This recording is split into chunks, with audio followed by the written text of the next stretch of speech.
She didn't even flinch. No tears. No hesitation. Just a flick of her wrist, and my name was gone from hers.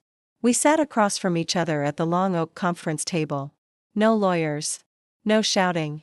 Just silence and a notary who looked more uncomfortable than either of us.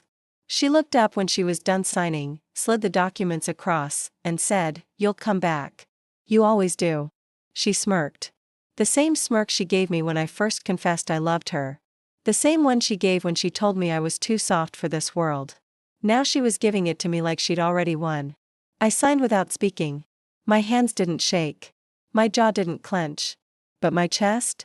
That felt like it had been hollowed out and left for dust.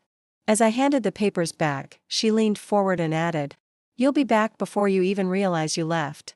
Then she stood up, collected her purse, and walked out. She never looked back.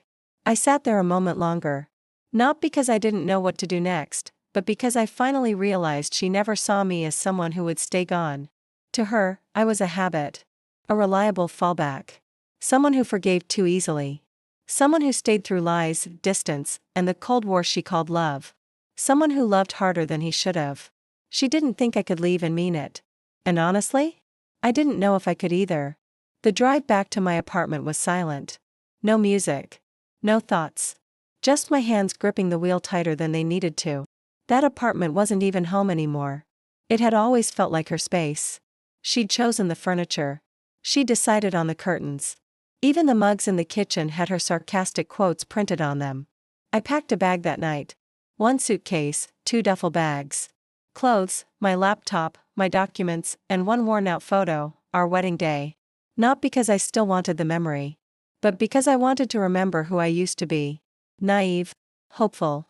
Blind. I left the keys on the table and didn't leave a note. She didn't need one. The next morning, I was gone. Not just from the apartment. From the city. I had no plan. No mapped-out future.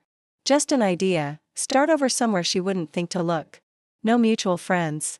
No shared places. No history. I landed in a small town 4 hours away. Nobody knew me. Nobody cared. I rented a tiny studio above a mechanic's garage. The walls were thin. The shower barely worked. But it was mine.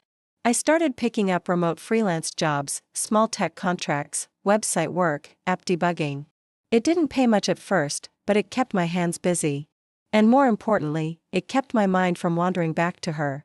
The first few weeks were the hardest. Every time my phone buzzed, I hoped it was her. Not to beg. Not to apologize. Just to say she noticed I was gone. That she missed the quiet I used to bring into her chaos. But the texts never came. Neither did the calls. She didn't care. Or she wanted me to think she didn't. Either way, I had my answer.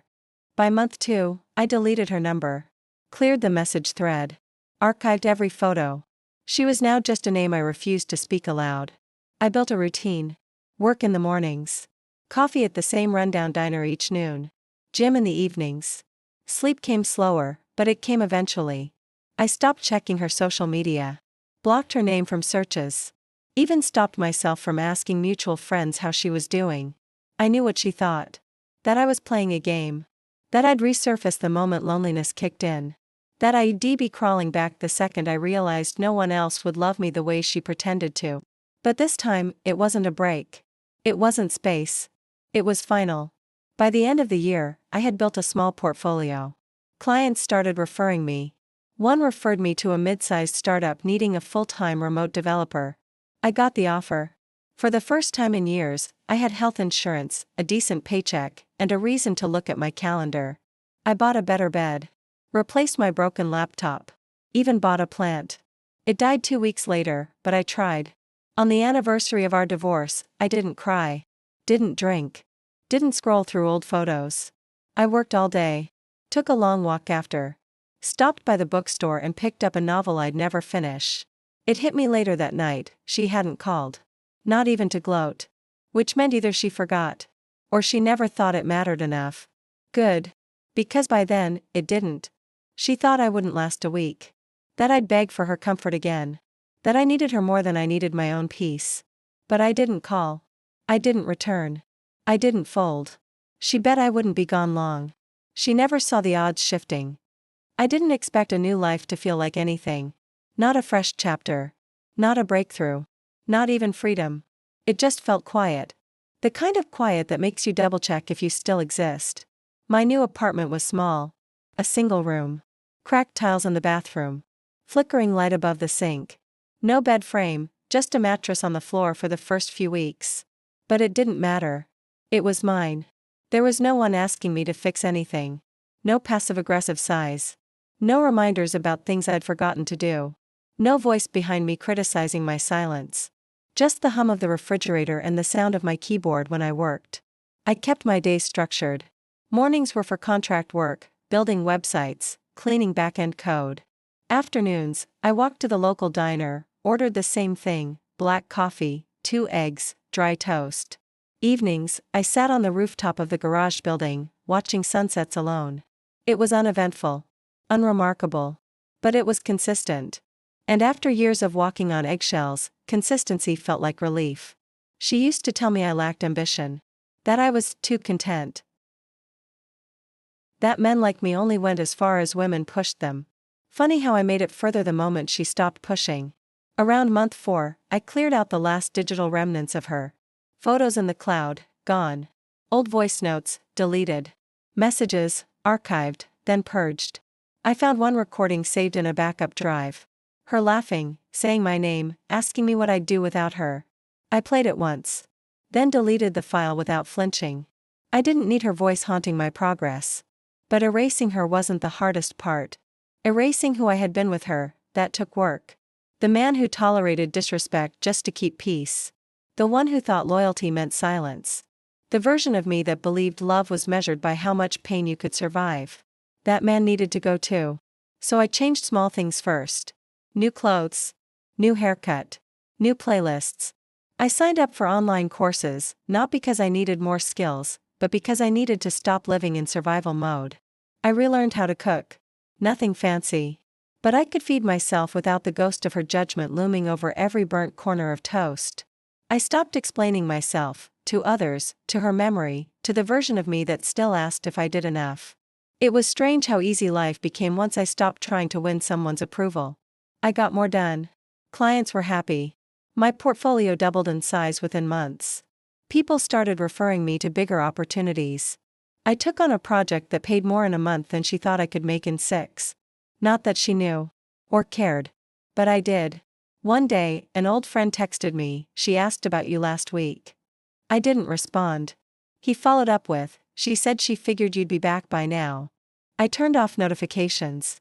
I wasn't interested in being a curiosity to someone who let me go like I was spare change.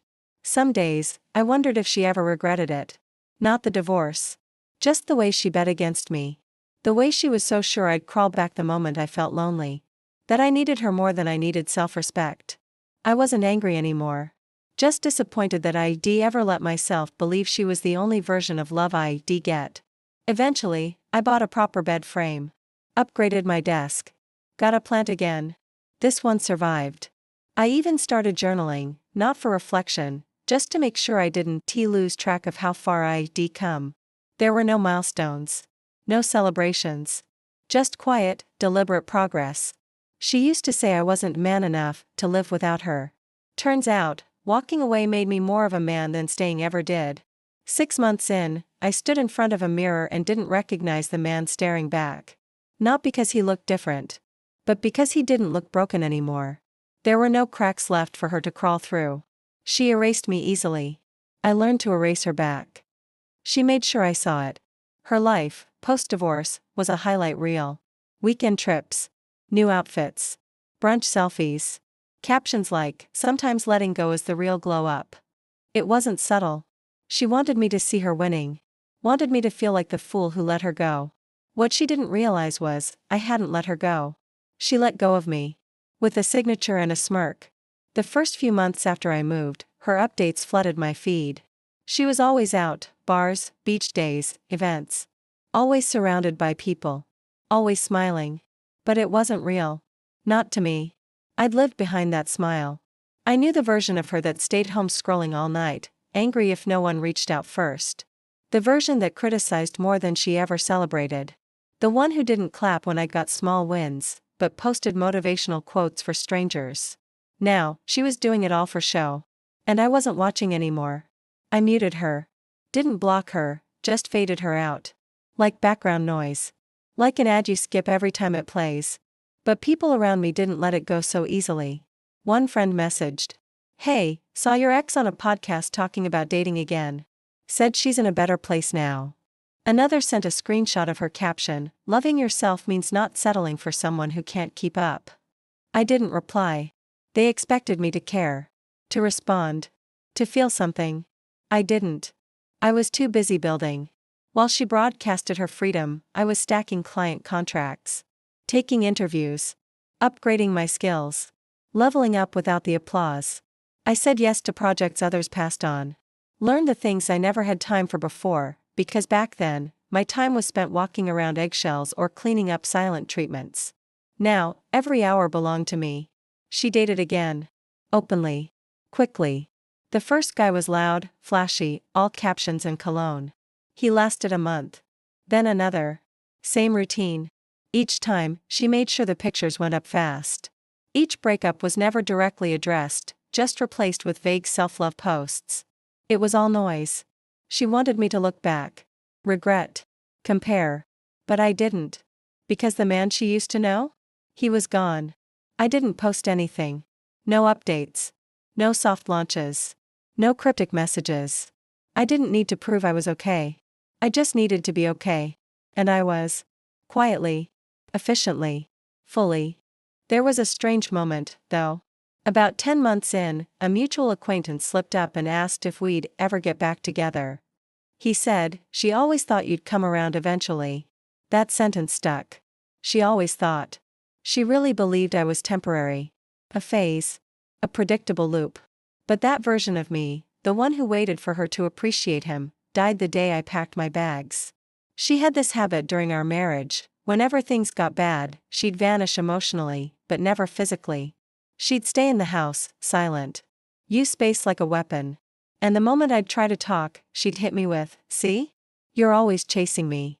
Now, in this new life, I realized something. She had always wanted to be chased. Even in letting go. But this time, no one was chasing. And that's what she didn't expect. My growth wasn't noisy. It didn't need an audience. It wasn't Instagram-worthy. It was one client turning into 5. One room turning into a full apartment. One confidence turning into clarity. I wasn't healing for her. I was healing because I was tired of surviving someone else's story. A year passed. I was now fully established, my own schedule, steady income, and peace I didn't have to beg for. Then, a photo showed up in my inbox. Sent anonymously. Her. At a party. Holding on to someone new. But the subject line just said, "Bet you wish you stayed." I stared at it for half a second. Didn't flinch. Didn't save it. Just deleted the email. And I got back to work. She moved on quickly. So I moved up.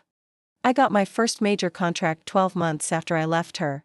It was a 6-month project with a tech startup, good pay, flexible hours, a name that looked good on paper. No one clapped. No one congratulated me. There was no dinner, no post, no celebration. But I signed the deal, leaned back in my chair, and realized.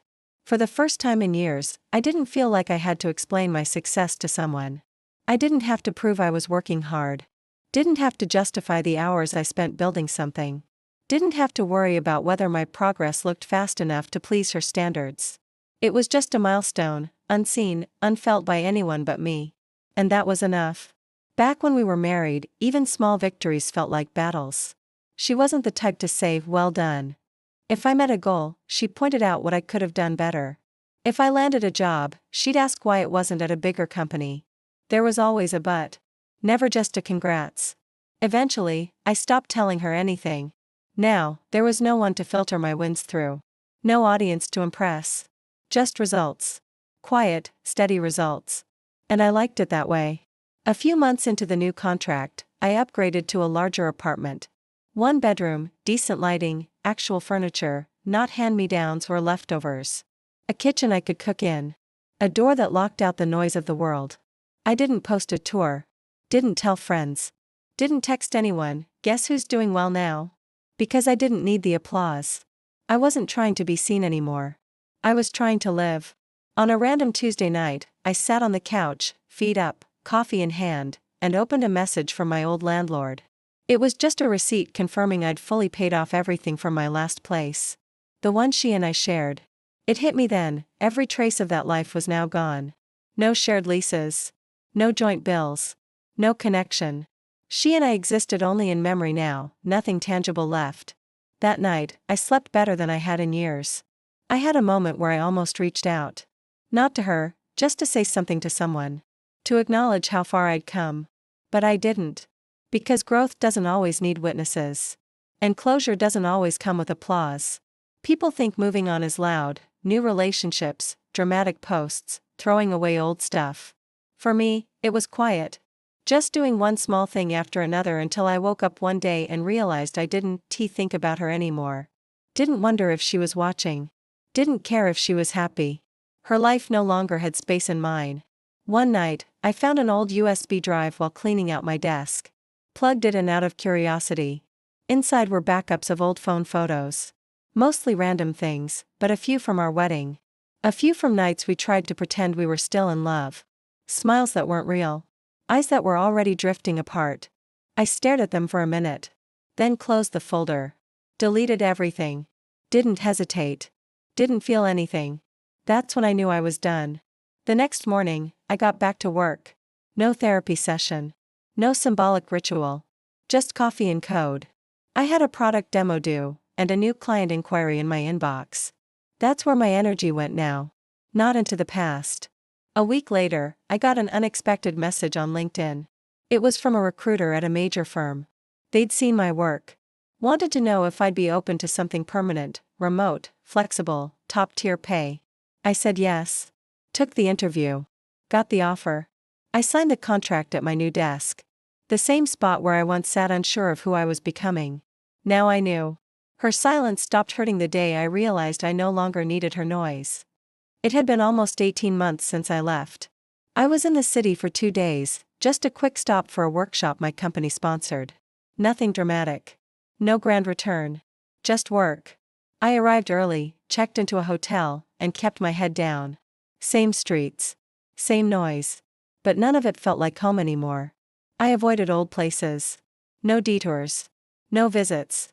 Just the venue, the hotel, and whatever was in between. But fate doesn't need a full schedule to throw you off. I was walking down a familiar block, headed to grab coffee before the event. Didn't notice the crowd until I turned the corner. A sidewalk cafe. A group of people laughing. And in the middle of it, her. Hair longer. Sunglasses on. Dressed better than she used to. Still smiling like she was the center of every conversation. She didn't see me. I didn't stop walking. But for a second, the air changed. Not because I missed her. Not because I felt anything. Just because I realized how far I'd come. Back when we were together, moments like that would have wrecked me. Seeing her, even in passing, would have unraveled days of progress. I would have gone home wondering what she was thinking, who she was with, if she was happy. This time, I just noticed, and moved on. I got my coffee. Attended the session. Answered questions. Made connections. Left before anyone noticed I'd skipped the networking hour. The event coordinator followed up, thanking me for the clarity I brought. Funny. Clarity was all I wanted for myself when I first left. Now, I had it, and I didn't need to explain it to anyone. Later that evening, I scrolled my phone out of habit. Didn't search her name. Didn't check her profile. Didn't wonder if she'd seen me. That chapter was closed. Fully. What used to be obsession had become disinterest. Not hate. Not bitterness. Just neutrality. And that was freedom. The next day, I checked out of the hotel and headed home. New city, new routine, same peace. I unpacked, went for a run, and got back to work like nothing had happened. Because in truth, nothing had. I hadn't spoken to her. Hadn't heard her voice. Hadn't given her a second of my attention. And that silence spoke louder than any conversation we might have had. Sometimes, people wait for the perfect confrontation. The face-to-face moment to show how much they've changed. The speech. The posture. The revenge glow up. But I didn't need any of that. I didn't need her to know what I became. I just needed me to know. And I did. A week later, a mutual friend texted me. She told someone she thinks she saw you last weekend. I didn't respond. They followed up, she said, he looked different. Stronger. I turned off my phone and got back to my tasks. Let her wonder. I wasn't playing hard to get. I was just gone. She had bet I'd come running back. She thought silence was a phase. She thought distance was a test. But I turned it into a lifestyle. In a way, seeing her again closed a door I didn't know was still cracked open. Not because it changed anything, but because it didn't. There was no pain. No jealousy. No urge to speak. Only recognition and release. The world didn't stop. Neither did I. 6 months after I saw her by accident, things had changed again, subtly, but significantly. The apartment was different now. Framed art on the walls. A shelf full of books I'd actually read. Kitchen stocked with groceries instead of takeout containers. My space didn't feel temporary anymore. I had routines now, intentional ones. Waking up at 6 a.m. to run. Making breakfast instead of skipping it. Logging off by 7 p.m. to reclaim my evenings. This wasn't reinvention. It was recovery. Not from her, but from the version of me that needed her. She once told me, "You're only motivated when someone's watching." Back then, she was right. I worked harder when I thought she'd notice. Spoke louder when I thought she was listening. But now, no one was watching. And I was still growing. Not for validation. Not for revenge. Just for myself. At work, I got promoted. Senior consultant. No party, no banner, just a simple email and a raise. I read it. Closed the tab. Got back to work. Because success no longer needed to be loud. One of my teammates invited me to lunch. She was new. Kind. Smart. Asked a lot of questions. We met a few times, talked about nothing serious, books, travel, food. She asked if I was seeing anyone. I told her no. She smiled and said, "That's rare. A guy like you, this focused?" I didn't explain. Didn't mention the divorce. Didn't tell her about the 3 years of silence that shaped me. I just said, I had to get clear on what I wanted first. And it was true. There were moments I could have dated again. There were opportunities. People who were interested. But I passed. Not because I was guarded. But because I wasn't rushing anymore. Love wasn't something I was chasing. It would come if it came. But I'd never shrink again to fit inside someone's comfort zone. I used to think healing came from fixing things. Now I know healing comes from building things. Structure. Confidence. Boundaries. Direction. I built a life. And in that life, I left no space for the past. Every so often, I still heard about her. Mutual friends. Passing comments. Online chatter. She moved to a new condo. She's dating someone new again. She's starting a business. None of it stung. None of it stuck. Because her name no longer triggered a reaction. It was just a name. Once, I saw her tagged in a photo, smiling, holding a glass of wine. I didn't feel anything. Just noted how far removed I was from that world. She belonged to a version of my life that no longer existed. One night, I walked past a jewelry store. The display was full of wedding rings. 3 years ago, that would have hurt. Now, I just kept walking. Because sometimes growth isn't loud. It's not a victory lap. It's just walking past what used to hold power over you, and not flinching. I got home that evening and deleted the last backup folder on my cloud drive. It had a few scanned documents from the marriage. A couple of photos. Some receipts from the wedding. No ceremony this time. No hesitation. Just right-click. Delete. Confirm. And that was that. Not everything lost needs replacing. It started with an email from an event coordinator. A national tech conference. Keynote speakers. Industry panels. Networking. They wanted me to be part of it, lead a session on building long-term success from freelance beginnings. I almost said no. Not because I wasn't qualified, but because of the location. It was back in her city. The same one I left behind without saying a word. I sat with the email for a full day. Read it twice. Checked the list of confirmed attendees out of curiosity. That's when I saw her name. She was listed as a panelist on a brand strategy talk. Her name wasn't bolded. Wasn't featured.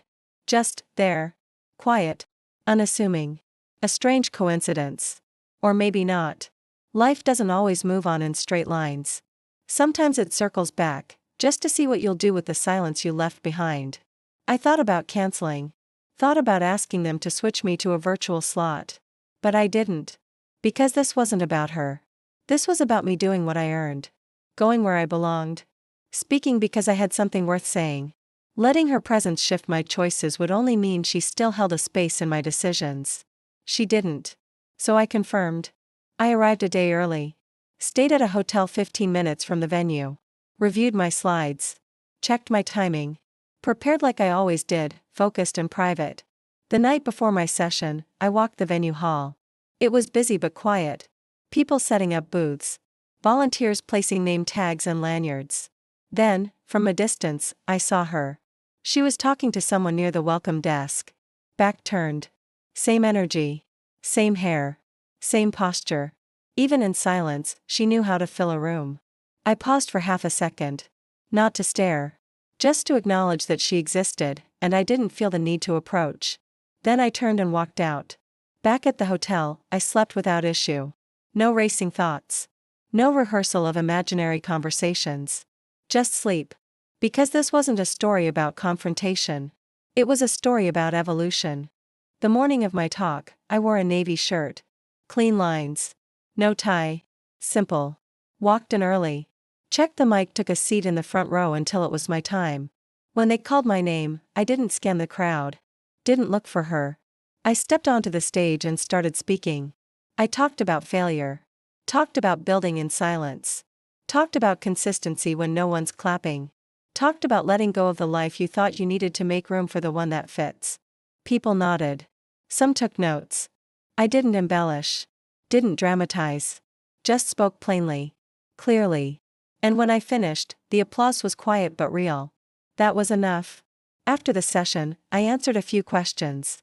Shook some hands. Handed out a few cards. And then I left. Used the back hallway. Skipped the networking hour. Avoided the lobby. I had nothing to prove. No spotlight to stand under. But as I stepped into the lot behind the venue, I heard her voice. Hey. I stopped. Turned slowly. There she was. Hands in her coat pockets. Hair pulled back. Same eyes, only this time, less sure. Didn't expect to see you here, she said. I didn't reply. She took a few steps closer. You're different. I know. You spoke really well. I listened. I nodded. Thanks. She hesitated. You look like you're doing fine. I am. A long pause. Then she said, I always thought you'd come back. There it was. The assumption. The bet. The old version of her still trying to understand what went wrong. She stepped a little closer. Would you ever consider starting over? I didn't react. Didn't get angry. Didn't laugh. I just looked at her and said, starting over implies we had something worth returning to. Sometimes, closure looks like the moment you realize you don't need to answer the question. The room was full of people. But her eyes never left me. I didn't plan to impress anyone. I wasn't there to make a statement. I was just doing what I'd worked years for, sharing what I knew. But the moment I stepped onto the stage, I saw her. Back row. Slightly turned. She wasn't smiling. Wasn't pretending. Just staring. Beside her sat a man I didn't recognize. Well-dressed. Hands folded. He looked proud of her, or maybe proud to be sitting next to her. She didn't look at him once. I started talking. Not to her. To the room. To the young professionals taking notes. To the ones who had faced rejection, silence, setbacks, and kept going. I spoke about building a life when no one claps. About walking away from comfort when it becomes a cage. About choosing growth, even when no one believes you're capable of it. Her eyes didn't move. In the past, I would have cracked under that kind of attention. When we were together, she always had a way of stealing the focus even without trying. I would have looked at her for approval. Would have waited for a nod, a smile, some sign I was doing well. But this time, I didn't need anything from her. Not a glance. Not a compliment. Not even acknowledgement. I just kept speaking. I wrapped the session with a line I hadn't planned. Sometimes silence is the answer you were waiting for. People clapped. Not too loud. Not staged. Just honest. I thanked them. Stepped down. Avoided the main floor. Took the long way out, through the side exit. But still, I felt her gaze long after I left the stage. Not because it mattered.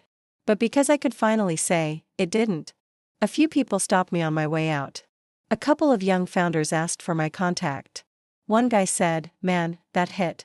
You weren't selling a dream. You were just telling the truth." That's all I ever wanted, to live without needing to perform.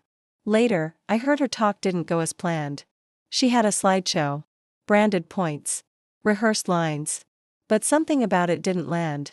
Someone told me she seemed distracted. I didn't ask for details. That night, back in my hotel room, I sat by the window with a tea I didn't drink. I thought about how far I'd come, not in miles, but in mindset. She used to tell me I wasn't assertive enough, that I didn't command attention, that I was too quiet to matter in big rooms.